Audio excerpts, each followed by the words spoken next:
બધા પ્રિયા પ્રિયતમની વંદના કરે છે. અંજલમાં જાય તો જઈ શકાય નહીં. એના ઉપર શું કાર્ય કરે, હાથ જોડીને વંદના કરવી જોઈએ.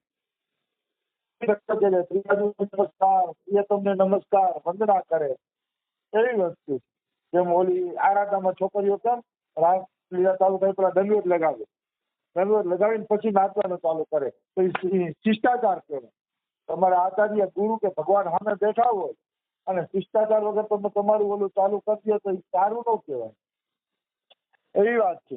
શિષ્ટાચારનું આપણે ધ્યાન રાખવું પડે. આવી વસ્તુ છે. એક સ્વયં શિષ્ટાચાર પણ હોય છે, એનું મનુષ્યએ ધ્યાન રાખવું જોઈએ.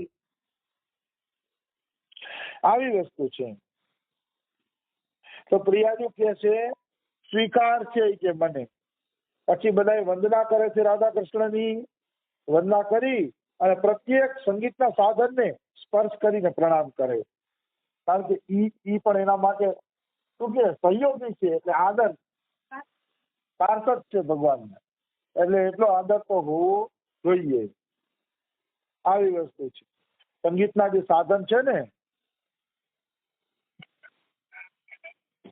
એ સંગીતના સાધનો વાસ્તવમાં ભગવાનના પાર્ષદ છે, સહયોગીઓ છે ને, એટલે એનો પણ આદર હોવો જોઈએ, આદર કરવો જોઈએ. એટલે સંગીતના સાધનોને પ્રણામ કરે છે. આ સાધારણ મનુષ્યને ખબર પડે કે આમ ઓલો ધનનો ગલ્લો ખોલીને અગરબત્તી ફેરવાય, એનો ધન ઈષ્ટ છે એટલે આમ ગલ્લો ખોલીને અગરબત્તી ફેરવે, આ તો પ્રિયતમમાં ઉપયોગી થાય સાધન, એને તો પ્રણામ કરવા જ જોઈએ ને. એને કોઈ પ્રણામ ન કરે તો માનવાનું હજી એને નિત્ય વિહારનો રસ જાણ્યો જ નથી. હજી નિત્ય વિહાર શું છે એ જાણ્યું જ નથી. કાલના જે દોહા હતા ને એ બહુ ઊંચા રસિકના દોહા બધા હતા. એવા રસિકના ચંપલ માથે ફરવાનું છે, કોઈ સાધારણ રસિકની વાત નથી. એ સાથે પોર એ રસની અંદર ડૂબેલા હોય એવા રસિકોની વાતો છે. બહુ મને આનંદ આવ્યો કાલે. રસિકોનું વર્ણન સાંભળીને આનંદ આવે, દોહાનું વર્ણન કરી. તો આઠેય સખીઓ પછી નૃત્ય કરવા માંડે છે. પ્રિયાજુ સંકેત દેવા માંડે છે. પેલા ગોલાકાર નૃત્ય થાય છે, પછી અલગ અલગ અદાઓમાં નૃત્ય થાય છે. તમે એક નવીન વાત તમને એ કહી દઉં કે કાલે હું કૃષ્ણ કરણામૃત ગ્રંથ વાંચતો, બિલ્વા મંગલનો કૃષ્ણ કરણામૃત. એ કૃષ્ણ કરણામૃતમાં એક જગ્યાએ વ્યાખ્યા એવી આવે છે કે કૃષ્ણ બધા કહે કે રાસલીલામાં એક ગોપીને એક કાન કૃષ્ણ થયા હતા. પણ યા એવી વ્યાખ્યા કરે છે રસિકો કે એક ગોપીને એક કાન નતા થયા. કૃષ્ણની ફૂર્તિ એટલી છે કે એ બધી રાધારાણી હારે રાસ કરી, આ ગોપી હારે કરે, આ ગોપી હારે રાસ કરે, આ ગોપી હારે, એટલી સ્ફૂર્તિથી કૃષ્ણ આમ ફરતા હતા ને કે એક જ કૃષ્ણ બધી ગોપી હારે રાસ કરતા હતા. જેમ આ રીતે હોય આલાદ ચક્રની જેમ, ઓલું આલાદ ચક્ર હોય ઓલું ને ગોલ, આપણે અગ્નિ ફેરતી તો આખો તો ગોલાકાર ચક્રું દેખાય, તો અગ્નિ એક જ છે તો ગોલ કુંડારું દેખાય છે ને. તો કે કૃષ્ણ બધી ગોપીઓ હારે એવી રીતે રાસ કરતા હતા કે એકલા કૃષ્ણ બધે ફરતા થાય, પણ કોઈને ખબર પડી નહીં. તો હા, અને ગોતી ગયા હોય એવી કૃષ્ણ એવી સ્ફૂર્તિમાં લખ્યું છે. એક ગોપીને એક કાંડ, એકલા જ કૃષ્ણ બધાને આનંદ આપ્યો. એવી રીતે તો કે આપણી બુદ્ધિમાં ન આવે, પણ આલાદ ચક્રની વાત સાચી છે. તમે જોયું ચક્ર તો પંખો ફરતો છે કેવું લાગશે, ગોળ રાઉન્ડ જ લાગશે ને. આપણે એવું નહીં લાગે કે તન જ પાક્યા છે. હા, નૌકા દેખાય જ નહીં, ચકેલું જ દેખાય. તો એવી રીતે કૃષ્ણ ચકેડાની જેમ ફરીને ગોપીઓને રાસ આપ્યો હોય. એટલે એક ગોપીને એક કામ થયા એ ખોટું નથી. એટલી જલ્દી કૃષ્ણ પહોંચી એટલે અલગ અલગ બધાને તેમ થાય ને મારી પાસે કાનુડો છે. કારણ કે ગોપી આમ ત્યાં બીજી અડા લે ને ચાલો 10 વખત કાનુડો આવી ગયો ગયો. હા, કલ્પાંતર છે. હા, એક સંતને આવો અનુભવ કે કૃષ્ણ આલા ચક્રની જેમ ફરીને એક જ હતા ને બધા પાસે ગયા. એકવાર મારા પપ્પાને પૂછ્યું હતું કે આ વીજળીની ગતિ કેટલી? તો મારું પપ્પા કહે કે વીજળીની ગતિ એટલી છે કે અહીંયા માનો આપણે ફ્યુઝ ભરાવ્યો તો 1 સેકન્ડની અંદર 25 ચક્કર આખી પૃથ્વીને મારી લે ને એવી વીજળીની ગતિ હોય. 25 વખત આખી પૃથ્વી ફરી જાય વીજળી, એટલી વીજળીની તાકાત ગતિ એટલી હોય. તો વીજળીની ગતિ આટલી હોય તો કૃષ્ણની ગતિ કેવડી હશે? હા, તો હવે માનો 1 સેકન્ડમાં વીજળી 25 ચક્કર ફરતી હોય, એટલે ફરતે કુંડાળું દેખાય કે ન દેખાય? ફરતે કુંડાળું દેખાય વીજળી, એમ કૃષ્ણ આલા ચક્રની જેમ ફરતા હોય તો મને ખોટું લાગતું નથી, કારણ કે કૃષ્ણની ગતિ વીજળી કરતા વધુ, વીજળી કરતા વધુ ગતિ હોય એટલે બધી ગોપીઓને મારી પાસે કૃષ્ણ છે. મને ગમ્યો એ ભાવ. અસલ નવા નવા ગ્રંથો વાંચીએ, નવા નવા ભાવ જાણવા મળે તો ચિંતન મનન બનેલું રહીએ આપણું. અને આ રીતે ભગવાન કૃષ્ણ લીલા કરતા હતા. તો રાત્રિ સુધી રાસલીલા હાલી 48 મિનિટ લખ્યું છે અહીંયા, 48 મિનિટ સુધી રાસલીલા હાલી. પછી રાધા રાણી ઈશારો કરે છે કે હવે રાસલીલા વિશ્રામ કરો. એટલે બધી સખીઓ જય જય શ્રી રાધે એમ કરી અને વિશ્રામ કરે છે. અને સખીઓ બધી પોતપોતાની જગ્યાએ બેસી ગઈ. હવે પ્રિયતમ કૃષ્ણ સખીઓના સન્માન કરવા માટે ઉભા છે, કારણ કે આ સન્માન ત્યાં કઈ કૃષ્ણ 1000 સોનામાં આપે સખીઓ પ્રસન્ન ન થાય. એ સન્માન એટલે કઈ પોતાની પ્રેમની વસ્તુ આપે, મારો ફૂલનો હાર છે, ચાવેલું પાંદીડું છે, એ આપે તો પ્રસન્ન થાય છે. પૈસા ત્યાં જોતા નથી કોઈ, પૈસા માટે કામ નથી કરતા. જેમ આપણે રમેશબાબુના આશ્રમમાં યાત્રામાં સેવા કરી છે તો પૈસા માટે નથી કરતા, પણ આ ભક્તોનો પ્રેમ મળે કે ના તમને સારી સેવા કરી, સુંદર, આનાથી રાધાજી પ્રસન્ન થશે, આનાથી બાબા પ્રસન્ન થશે. એ પ્રેમના શબ્દ છે ને, એ શબ્દ માટે સેવા કરી, એવા બે શબ્દ મળે તો આપણું હૈયું ઠરે. ચાલો આપણે બાબા માટે કે રાધાજી માટે કંઈક કર્યું. પૈસા માટે જ બધું કરવાનું હોય એવું ના હોય. તો આ સખીઓ કઈ પૈસા માટે સેવા નથી કરતી. એટલે કૃષ્ણ ભગવાન ઉભા થયા અને બધાને પોતાનું પાંદડીનું ખવડાવ્યું અને ફૂલમાળા પહેરાવી બધી સખીઓ. પછી इस समय कोई सखी अपने आंचल से अपने भाल के प्रस्वेद बिंदु को पहुंच रही है. मतलब आम तो यहाँ परसेવો ઠાકોરો ને એવું કઈ હોય નહીં, પણ લીલા માટે તો સખીઓની દશાનું વર્ણન કરે છે. એક સખી આ રીતે હારીનો કન્યા તોડીનો છેડો હોય ને ચૂંટણીનો, એના આમ ટીપા લીધે પરસેવાનું. એક સખી એમ કરે છે.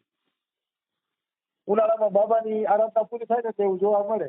કોઈ કાંઈ કરતું હોય, કોઈ કાંઈ કરતું હોય.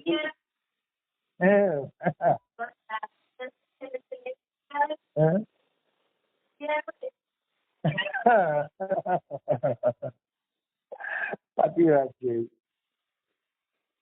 तो कोई परसेवो लूटी थी, कोई अपनी कलाई की चूड़ी को संभाल रही, कोई आम बंगड़ी ठीक करती थी, आम कुत्ती दादाजी करी गई थी ने ये बंगड़ियां ठीक करती थी, कोई आंचल से स्वयं को हवा कर रही थी. आंचल થી હવા કરતી હતી કોઈ ગોપી, અને કોઈ પોતાની ચૂનરીને એ વસ્ત્ર ઠીક કરી રહી હતી. બધા પોતપોતાના કાર્યોમાં લાગેલા હતા. એમાં રાસલીલામાં તો એવું આવ્યું છે કે ભગવાન કૃષ્ણ ગોપીઓની સેવા કરે છે. કોઈ પગ દબાવે છે, કોઈને પંખો કરે છે, એવું આવે છે રાસ પંચાધ્યાયમાં. અત્યારે હું એક ભક્તો સાથે રાસ પંચાધ્યાયનો સત્સંગ લઉં છું રાત્રિના 8 વાગ્યે. પણ મને ઈચ્છા તો થઈ હતી, પણ આપણે તો રાસલીલા આવવાની જ છે હવે લાઈફમાં, એટલે ત્યારે જ આપણે એ બધી વાતો લેશી વિસ્તાર, ત્યારે જ લેશી એ વાતો. તો રાસ વિહાર ખતમ થઈ ગયો છે. પ્રિયા પ્રિયતમ પોતાના શયન કક્ષની અંદર વયા ગયા છે. શયન કક્ષની અંદર ગયા એટલે પ્રિયા પ્રિયતમને છે ને હળવો નાસ્તો કરાવવામાં આવ્યો, કારણ કે રાત્રે 8 વાગે વેળું ભોગ કર્યા હોય એટલે 12-1 વાગ્યા સુધી રાસલીલા આવે એટલે હળવો નાસ્તો તો જોઈ ને. પ્રિય પ્રિયતમ મારા જેવા છે. હું જે ટાઈમે ખાઉં છું ને એ ટાઈમે એ ખાઈ જાય. એ જોઈએ મારે 1 વાગે હળવો નાસ્તો જોઈએ.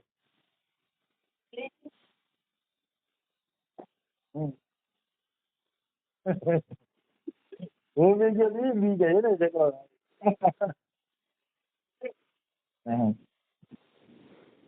એટલે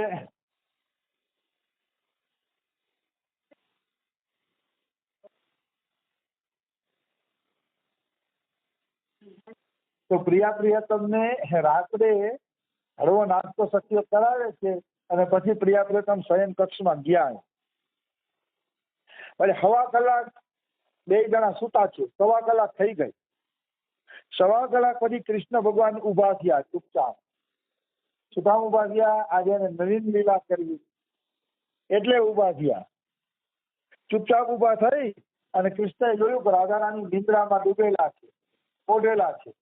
એટલે આસ્તેથી ઈ ઉઠ્યા ભગવાન કૃષ્ણ, અને ડાબી જમણી બે બાજુ બારી હતી, એક બાજુ દરવાજો હતો, તો દરવાજે તો સખી બેઠી હતી, કારણ કે રાતે પ્રિયા તમને કઈ જરૂર પડે એટલે એક સખી બેઠી હતી, એટલે બારીમાંથી નીકળી ગયા કૃષ્ણ ભગવાન ચોરની જેમ.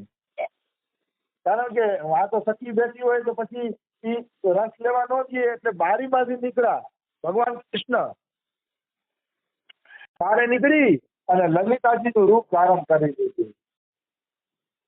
લલિતાજીનું રૂપ ધારણ કર્યું ભગવાન શ્રી કૃષ્ણએ, અને લલિતાનું રૂપ ધારણ કરી અને છુપાઈને સુદેવીની કુંજમાં ગયા. સુદેવીની કુંજનો દરવાજો ખોલ્યો, ત્યાં તો દરવાજા ખુલ્લા જ હોય, કારણ કે ચોરની બીક છે નહીં, અને ત્યાં આપણી જગ્યાએ તારા ન પાડવા પડે, ખાલી દરવાજા એટલે રાખ્યો હોય કે રસ વધે લાગે નીકળી જવું, નકર એમ લાગે કે ખુલ્લે ખુલ્લું છે. હા, અને દરવાજા ખાલી નામના જ હોય, પણ ત્યાં કઈ હા ખુલ્લા જ હોય. હા, ત્યાં લીલા માટે છે બધી, બાકી ત્યાં કઈ જરૂર નથી. તો સુદેવીની કુંજમાં જઈ અને ચરણ દબાવવા માંડ્યા કૃષ્ણ ભગવાન. તો સુદેવી પૂછી કે કોણ છે? તો લલિતા કે હું લલિતા છું. તો કે અરે બેન, આ સમયે કેમ આવવાનું થયું? તો લલિતાજી કહે છે આજે તમે બહુ થાકી ગયા છો ને, આજ તમે નૃત્ય સારું કર્યું ને એટલે તમારા ચરણ દબાવવા આવી, અને બહુ તમે થાક્યા છો. આવી વસ્તુ છે. કાનુડો જ્યાં તમારા દબાવવા આવતો હોય એવા માલિકને છોડીને બીજાની નોકરી ધંધા કરે એટલે મૂર્ખ છે.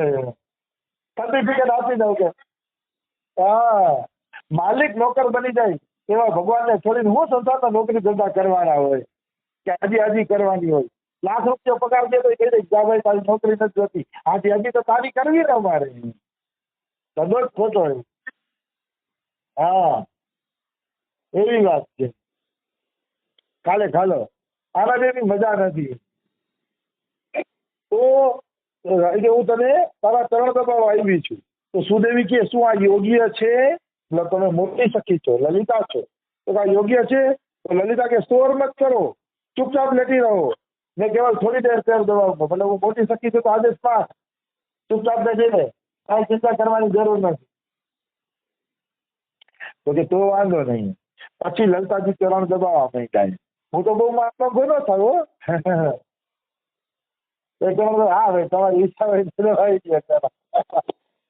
મને માનવ તો થતો આવડે નહીં, આના કરતા આવડે નહીં. એટલે સુદેવી મૌન થઈ ગયા અને લલિતાજીએ ચરણ દબાવ્યા. થોડી વારમાં એમની થકાન દૂર થઈ ગઈ. એટલે કહે કે સુદેવી હવે તું જા શયન કર. સુદેવી કહે છે. પણ લલિતાજી તુંગ વિદ્યાની કુંજમાં ગયા. તો તુંગ વિદ્યાજી જાગતા હતા, એના ચરણ દબાવ્યા. તુંગ વિદ્યા પૂછે છે કોણ? તો કે હું લલિતા. તો કે અડધી રાતના સમયે કેમ તમે આવ્યા છો? તો લલિતા કહે છે કે મારા મનમાં તારા પર પ્રેમ ઉમળતો હતો, તું પ્યારી સખી છો ને, કે થાકી ગઈ છે ને એટલે ચરણ દબાવવા આવી છું. તો તુંગ વિદ્યા કહે છે મને સંકોચ થશે. તો કે સંકોચ ભલે થાય, હું કહું છું એટલે શાંત પડ્યા રહ્યો. લલિતાજી પાવરનો ઉપયોગ કરે છે. હા, પ્રધાન. પછી તુંગ વિદ્યા શાંત થઈ જાય છે, કાંઈ બોલી શકતા નથી. આ જ રીતે રંગદેવી સખીના રૂમમાં જાય છે, રંગદેવીના પગ દબાવે છે. રંગદેવીને પણ ખૂબ સુખ મળે છે. પણ ચંપકલતાના કુંજમાં ગયા. તો ચંપકલતાને હજી નીંદર આવવું હતી, તંદ્રા નીંદર આવી નહોતી. તો ચોકીને પૂછે છે કોણ? તો કે હું લલિતા. તો ચંપકલતા કહે છે અરે જીજી, આ સમયે તમે